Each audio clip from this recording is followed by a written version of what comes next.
Assalamualaikum anak-anak Umi, apa kabarnya hari ini? Ketemu lagi bersama Umi dalam pembelajaran tema. Untuk menambah ceria kita hari ini, yuk kita tepuk sedekah dulu.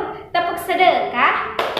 Sedekah paling murah adalah senyum. Ting. Hari ini kita akan mempelajari karya kerajinan patung. Mari sama-sama kita mulai pembelajaran hari ini dengan lafaz basmalah. Bismillahirrahmanirrahim. Nah, anak-anak Umi pernah melihat karya kerajinan seperti ini? Seperti ini? Ataupun seperti ini? Ada yang tahu kira-kira ini merupakan kerajinan apa? Ya, betul. Ini adalah karya kerajinan patung.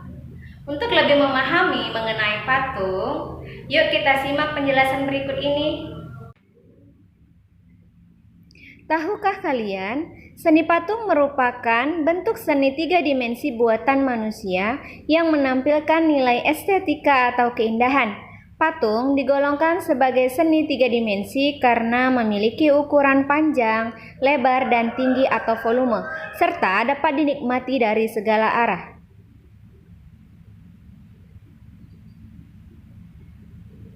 Menurut Kamus Besar Bahasa Indonesia, seni patung adalah suatu benda yang sengaja dipahat untuk meniru bentuk manusia dan hewan. Sedangkan menurut salah satu ahli, Mika Susanto, seni patung merupakan hasil karya 3 dimensi yang dibuat dengan cara mengurangi bahan atau membuat modelnya terlebih dahulu dengan teknik cetak atau cor.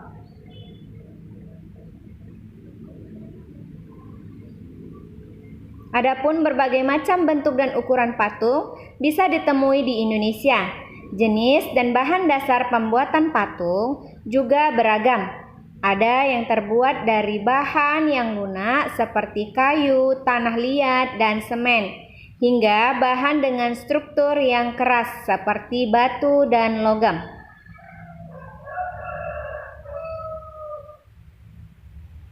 Ada beberapa fungsi patung diantaranya sebagai berikut. 1. Patung religi. Digunakan sebagai sarana beribadah atau bermakna religius. Yang kedua, patung monumen untuk mengenang jasa pahlawan. Yang ketiga, patung arsitektur berfungsi sebagai pelengkap konstruksi bangunan. Patung dekorasi sebagai penghias bangunan, taman, dan tempat lainnya. Dan patung seni hanya untuk dinikmati keindahan bentuknya. Adapun bahan-bahan yang dapat digunakan untuk membuat patung, yang pertama, bahan lunak. Bahan lunak adalah material yang empuk dan lentur sehingga mudah untuk dibentuk seperti lilin, tanah liat, dan sabun. Yang kedua, bahan semi lunak. Bahan semi lunak adalah bahan yang tidak terlalu lunak, juga tidak terlalu keras seperti kayu randu dan kayu mahoni. Dan yang ketiga adalah bahan keras. Bahan keras adalah bahan yang memiliki fisik keras sehingga membutuhkan peralatan untuk membentuk bahan keras dapat berupa kayu dan batu.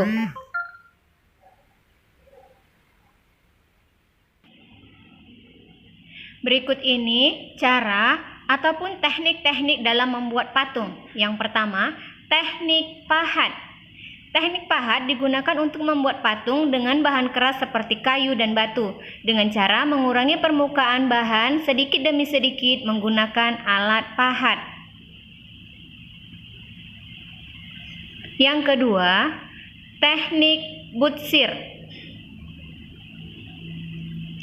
Teknik butsir adalah teknik dalam membentuk patung dari bahan lunak seperti tanah liat dengan cara menambah atau mengurangi bahan hingga dihasilkan bentuk yang diinginkan dengan menggunakan telapak tangan atau alat bantu sederhana. Yang ketiga, teknik cetak. Teknik cetak ada 2 macam, yaitu teknik tekan dan teknik tuang. Teknik cetak tekan dengan cara memasukkan bahan ke dalam alat dalam membentuknya. Teknik tuang biasa digunakan dalam pembuatan patung dengan teknik cetak. Itulah teknik-teknik dalam pembuatan patung.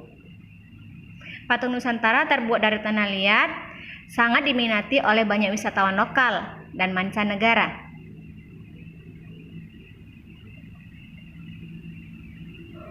Demikian penjelasan dari Umi. Mari sama-sama kita menarik kesimpulan pembelajaran hari ini. Patung merupakan salah satu hasil karya seni rupa 3 dimensi. Dan menurut Kamus Besar Bahasa Indonesia, patung merupakan tiruan manusia ataupun hewan yang dibuat dengan cara dipahat pada batu ataupun kayu.